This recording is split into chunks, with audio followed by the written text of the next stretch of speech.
Welcome my dear student, आपका स्वागत है। एक्सरसाइज 8.1 का क्वेश्चन नंबर 2 आपके सामने है। If the diagonals of a parallelogram are equal then show that it is rectangle. ये आपके सामने एक पैरेललोग्राम है, यानी समांतर चतुर्भुज है जिसकी 4 भुजाएं हैं ए, बी, सी और डी। इसके डायगोनल्स अगर बराबर हों, डायगोनल्स यानी ये जो, और ये इसका एक डायगोनल ये है, मेरी सीधी रेखा नहीं खींच पा रहा हूं। अगर ये डायगोनल्स यानी दोनों रेखाएं बराबर हो, डी सी और ए, डी बी और ए सी अगर बराबर हों तो क्या ये एक रेक्टेंगल है? ओके, अब देखिए रेक्टेंगल क्या होता है, पहले ये जानना जरूरी है। रेक्टेंगल वो होता है जहां पर each part of rectangle, each part of the angles of rectangle is a right angle, यानी जिसके चारों कोण राइट एंगल यानी 90 डिग्री के हों, वो एक रेक्टेंगल कहलाता है। तो हमको ये बताना है कि ये एक रेक्टेंगल है, ठीक है। ये पैरेललोग्राम जो है, ये समांतर चतुर्भुज एक रेक्टेंगल भी है, ये हमें बताना है। देखिए कैसे पता करना, हमको ये पता करना है कि क्या ये कोण 90 डिग्री के हैं। अगर ये हम पता कर लेंगे तो हम ये सिद्ध कर देंगे कि एक रेक्टेंगल है। देखिए ये जो समांतर चतुर्भुज है, इसको हम एक रेखा, ये जो एक डायगोनल ये खींचते हैं और इसमें एक, देखिए हमारे ये, हमने इस चतुर्भुज को 2 भागों में बांटा, 2 इसके ट्रायंगल बनाए। एक ट्रायंगल बनाया ए बी और सी, एक ट्रायंगल हो गया। दूसरा ट्रायंगल हमने बनाया डी बी और सी। तो अगर हम ये सिद्ध कर दें कि ये दोनों ट्रायंगल सर्वांग सम है, कंग्रुजेंट हैं, पहले हमको ये बताना है कि ये दोनों त्रिभुज सर्वांग सम है, both the triangles are congruent to each other. इसके लिए क्या करना पड़ेगा, देखिए इसकी जो, क्योंकि ये समांतर चतुर्भुज की आमने सामने की जो भुजाएं होती है वो बराबर होती है, यानी A B is equal to D C. आमने सामने की भुजाएं जो है वो in a parallelogram opposite sides are equal, इसलिए A B equal to D C and A D is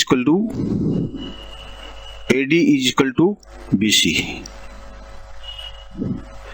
ठीक है। तो यहां पर क्या है, ये बी सी और बी सी ये 2 भुजाएं, इन दोनों ट्रायंगल्स की ये भुजाएं हैं, ये समान है, ठीक है। अब यहां पर देखिए ए बी, इस ट्रायंगल में ए बी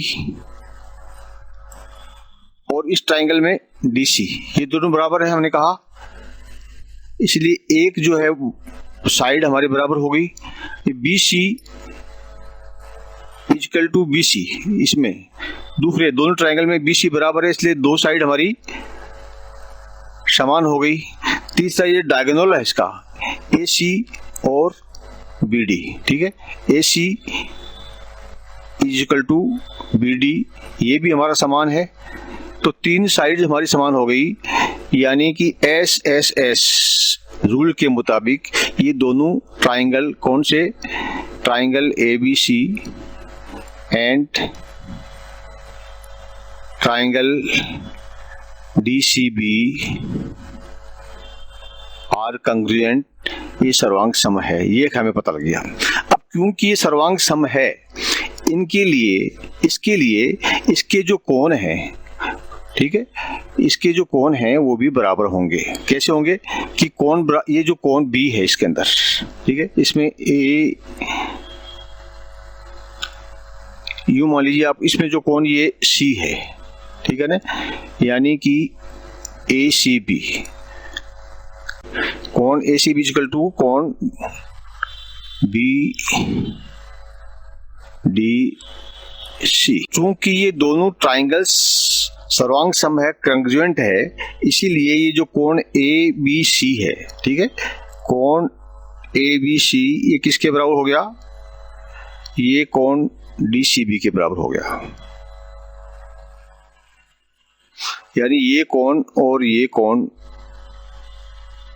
बराबर हैं।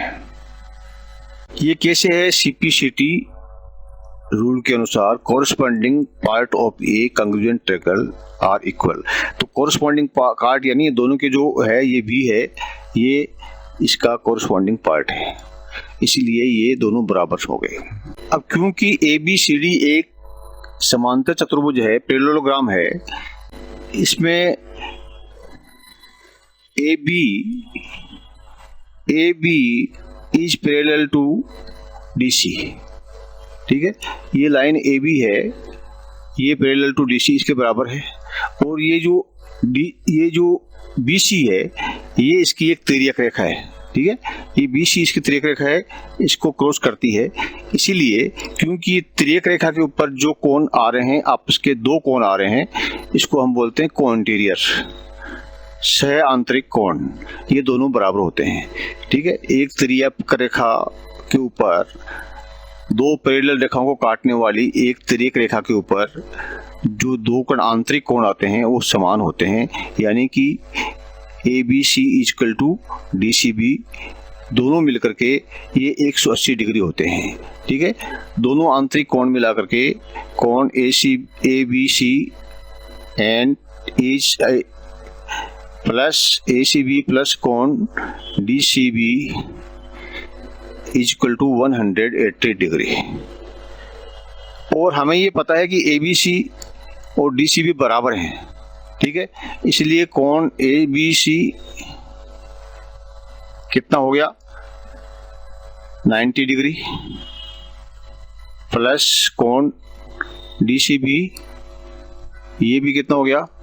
90 डिग्री, दोनों हो गए 180 डिग्री।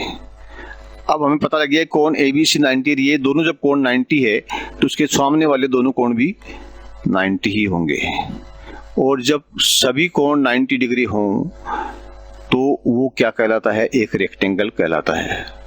तो ये रेक्टेंगल हो गया। ठीक है, ये प्रूव हो गया कि एक रेक्टेंगल है। आशा आपको समझ में आ गया होगा। इस क्वेश्चन का उत्तर कैसे लिखें, इसके लिए आप इस पेज को पॉज कीजिए और इसको उतार लीजिए, लिख लीजिए, समझ लीजिए। अगर किसी प्रकार का आपको संदेह हो, डाउट हो, तो कृपया कमेंट बॉक्स में लिखिए, हम आपकी शंका का समाधान करेंगे। Thank you, my dear student. Please like and subscribe